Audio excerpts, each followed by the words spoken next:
de nouveau en direct du Salon des maires. Merci d'être toujours avec nous. On va s'intéresser notamment aujourd'hui au test TPE-PME. On va en parler avec monsieur le ministre Guillaume Kasbarian, ministre de la fonction publique, ministre de la fonction publique, de la simplification et de la transformation de l'action publique. Bonjour monsieur le ministre. Bonjour. Et en face de vous, Michel Picon, président de l'UDP. Bonjour Michel Picon. Bonjour. Vous allez donc être l'intervieweur de monsieur le ministre. Je vous laisse la parole. C'est moi qui... On change de rôle donc. Bien monsieur le ministre, je suis vraiment très heureux de vous accueillir. Vous savez que la simplification pour nos entreprises, c'est quelque chose qui est important parce que ça bouffe du temps. C'est du temps en moins consacré à son entreprise, à ses clients, à ses patients. Vous avez ici l'UDP, une palette de professions qui vont des professions de santé au commerce de bouche, à l'artisanat du bâtiment. Et bien évidemment, toutes les normes, toute l'administratif qui pèse sur les entreprises pèse aussi sur leur croissance, sur leur possibilité de se développer. Alors, on travaille depuis pas mal de temps et moi je voudrais saluer le travail que nous avons mené avec le ministre des Finances dans les mois qui ont passé sur ce sujet de la simplification.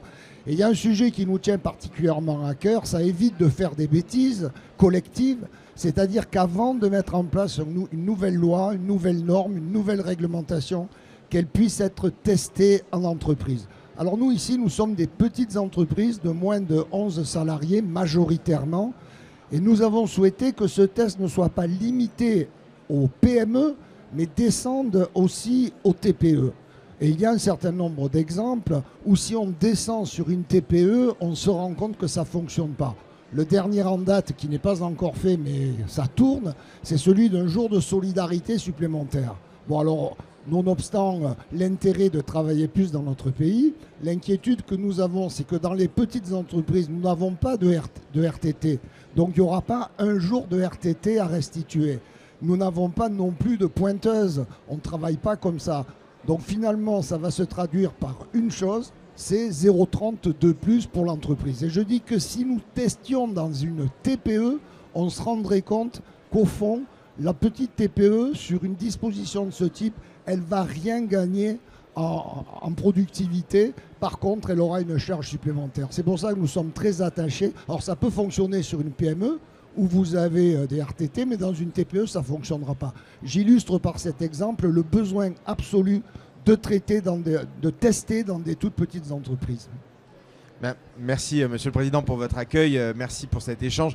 Vous l'avez dit, la question de la simplification administrative et de la débureaucratisation, c'est un chantier essentiel du ministère que j'ai l'honneur de mener, avec un enjeu pour les entreprises qui est très fort, qui est de passer le moins de temps possible à faire de la paperasse, à faire de la bureaucratie et à répondre à des demandes multiples et variées de l'administration. Et donc ce chantier-là, ce n'est pas un chantier nouveau, c'est un chantier qui a notamment été initié par Bruno Le Maire, Olivia Grégoire à l'époque, et avec qui vous aviez travaillé sur un projet de loi de simplification. Et ce projet de loi de simplification, il va arriver dans les semaines qui viennent à l'Assemblée nationale. Il sera examiné avant Noël en commission spéciale et en janvier en hémicycle. Et il contient plein de mesures qui vont permettre de simplifier la vie des entreprises et notamment des TPE et des PME. Il y a déjà la suppression de plein de comités dont on peut douter de l'efficacité et qui ont vocation soit à être supprimés, soit à être fusionnés. C'est un premier bloc de travail qui est d'éviter et de limiter les comités. Il y a un deuxième bloc de travail qui est autour de la suppression de demandes d'autorisation. Dans la vie de tous les jours des entreprises, vous le savez, vous devez souvent demander l'autorisation avec des CERFA et avec des demandes à l'administration. On souhaite en supprimer le maximum. Et donc, il y a beaucoup de demandes d'autorisation qui vont disparaître à travers ce projet de loi puisqu'on va les supprimer. Il y a plein de mesures de simplification pour des secteurs qui sont parfois empêtrés dans des complexités administratives. Ça vaut pour les agriculteurs, ça vaut pour le code minier, ça vaut pour les artisans du BTP, de la construction, pour le logement. Donc il y a plein de secteurs auxquels on va répondre avec des mesures de simplification. Et puis, il y a des sujets, notamment celui du test TPE-PME qui avait été imaginé, sur lesquels les sénateurs ont eux aussi imaginé un filtre, un crible qui permet de passer au tamis un certain nombre de réglementations qui arrivent, que ce soit des décrets, des lois, des décisions politiques, pour vérifier qu'avant de prendre la décision, elle puisse s'appliquer aux TPE-PME. Et le principe, moi je le comprends, je le soutiens, et j'aimerais qu'on avance sur ce sujet-là. Ça permettrait d'éclairer l'ensemble des décideurs publics sur le fait qu'on ne peut pas prendre de décision publique si on n'a pas vérifié auprès des praticiens, de ceux qui sont sur le terrain, que ça puisse fonctionner sur le terrain. La question qu'on a actuellement, c'est comment est-ce qu'on fait ça? Est-ce qu'on le fait à travers la loi? Est-ce qu'on le fait sans la loi? Est-ce qu'on crée quelque chose de nouveau ou est-ce qu'on utilise une structure existante pour lui donner les moyens d'étudier auprès des TPE-PME? Comment est-ce qu'on s'assure que ce sont vraiment des praticiens et des TPE-PME qui vont pouvoir faire cette évaluation et pas des gens qui sont à Paris, qui ne sont pas forcément des praticiens depuis de longues années? Donc toutes ces questions-là, on est en train de l'affiner avec les parlementaires, ça fait partie du débat.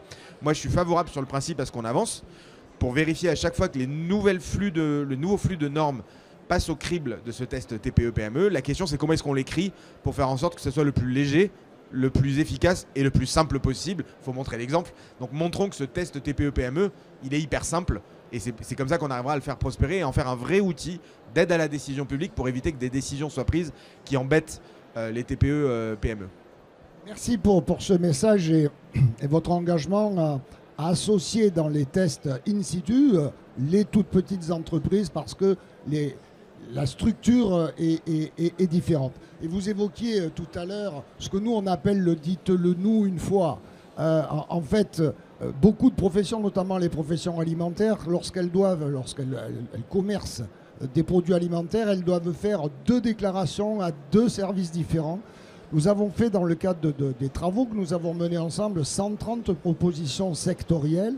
Et sur ces sujets-là, il faut qu'on progresse. Sur le coffre-fort administratif, lorsqu'on veut participer à un appel d'offres, il y a autant de coffres-forts que de collectivités avec des logiciels pas toujours accessibles.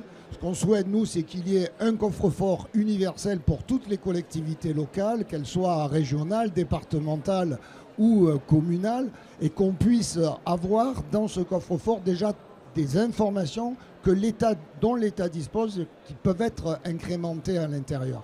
Je pourrais avoir, mais on n'a pas le temps, mais vous citez beaucoup d'exemples.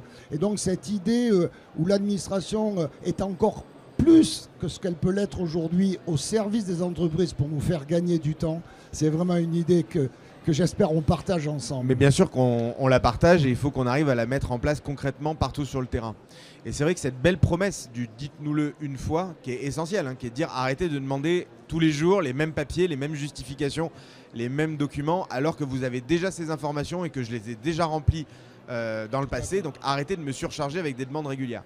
C'est une belle promesse, c'est une énorme attente sur le terrain et parfois les gens ne le ressentent pas. Quand l'État ou quand les collectivités ou quand l'administration fait l'effort, ils ont toujours le sentiment qu'ils répètent en permanence les mêmes infos. J'étais dans un hôpital la semaine dernière à Poissy et j'ai des infirmières dans le service diabétologie qui me disaient chaque matin on est obligé de refaire le papier d'admission pour des patients qui pourtant viennent très régulièrement dans notre service et on se refait la totalité du process d'admission du patient, alors que c'est des patients qu'on connaît, on pourrait avoir un processus plus léger. Et ils reviennent toujours avec les mêmes justificatifs, les mêmes documents. Ça prend du temps pour les agents et les premières victimes d'ailleurs de ça, c'est les agents eux-mêmes, qui ont eux-mêmes le sentiment de passer beaucoup de temps à des choses inefficaces parce que les systèmes d'information, les procédures, les papiers ne sont pas adéquats et font répéter en permanence des demandes aux entreprises ou aux particuliers, aux usagers du service public. Donc on a un énorme enjeu de déploiement de ce dites-nous-le une fois. Il faut qu'on le mette plus fortement dans la loi et c'est l'occasion avec le projet de loi de simplification de le faire. Et il faut qu'il y ait un changement culturel partout dans l'administration pour que des projets de simplification soient mis en œuvre et qu'on évite de redemander toujours les mêmes infos aux entreprises, mais aussi aux particuliers quand ils font face au service public. C'est une priorité, ça ferait gagner beaucoup de temps aux usagers, ça fait gagner beaucoup de temps aussi aux agents et en réalité ça les rendrait beaucoup plus heureux et ça leur libérerait du temps pour faire vraiment ce pourquoi ils se sont engagés dans le service public, c'est-à-dire être au service des gens. Et donc c'est ça que je veux faire dans les mois qui viennent. Parfait, écoutez, ça nous va bien. Une dernière question, alors celle-là elle est non pas polémique, mais on n'arrive pas vraiment à comprendre. Vous savez, nous avons travaillé avec vous sur la facturation électronique, alors qui va nous mettre dans un environnement extrêmement contraint, aussi bien dans l'émission des factures que dans la réception.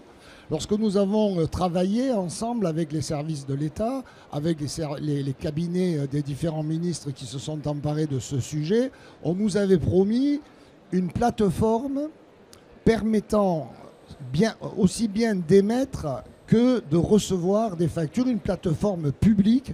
Et nous avons appris dernièrement, finalement, que l'engagement de l'État, qui était une des composantes de l'acceptation que nous avions, en disant oui, ok, c'est pas forcément une mauvaise idée que d'avoir cette digitalisation aussi bien en émission qu'en réception de l'ensemble de la facturation. Et aujourd'hui, on nous dit, ben non, l'État ne fera plus, on l'avait dit, mais on ne le fera pas.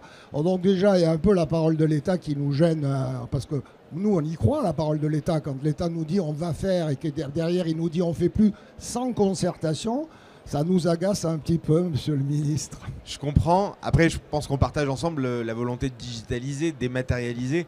Et donc, je pense que la facturation électronique, elle a de la valeur et elle permettra d'améliorer l'efficacité pour tout le monde, pour les services de l'État, pour les entreprises. Donc, il faut qu'on accélère ce mouvement-là de digitalisation et de facturation électronique. Il y a des décisions qui avaient été prises effectivement dans ce sens. Et après, sur les solutions et les plateformes, c'est vrai qu'il y a pu avoir débat sur est-ce que c'est à l'État de développer sa propre plateforme universelle, unique, qui s'applique à tous. En réalité, on observe aussi, et ce n'est pas qu'une question économique, c'est aussi qu'il y a des acteurs sur le marché qui proposent des solutions qui peuvent être parfois plus efficaces, moins coûteuses, plus adaptées aux besoins des acteurs et sur lesquels il y a potentiellement moyen d'avoir de la concurrence et de l'efficacité dans les choix qui vous sont offerts et qui sont offerts à vos entreprises sur le choix de la bonne plateforme pour eux qui leur convient le mieux. Et c'est parfois mieux d'utiliser des choses qui existent sur étagère que de développer un nouveau truc très compliqué, 100% étatique, qui a le monopole et qui n'est pas forcément adapté aux usages du terrain. Donc nous, on a plutôt fait le parti pris de faire confiance à des acteurs qui développent en ce moment en France des bonnes solutions qui sont adaptées, mettre un peu en concurrence l'écosystème pour vous apporter les meilleures réponses. Et après, pour embarquer tout le monde, parce qu'on a conscience qu'il faut que ça soit accessible pour tous, il faut trouver des mécanismes pour que ça marche. Et je crois que la Fédération des experts comptables, notamment, a prévu de vous mettre à disposition une plateforme gratuite au TPE du territoire. Je ne dis pas que c'est forcément la meilleure solution, c'est une des multiples solutions, mais il faut qu'on réussisse à utiliser l'intelligence, la créativité, l'innovation des acteurs qui bossent sur le sujet en France.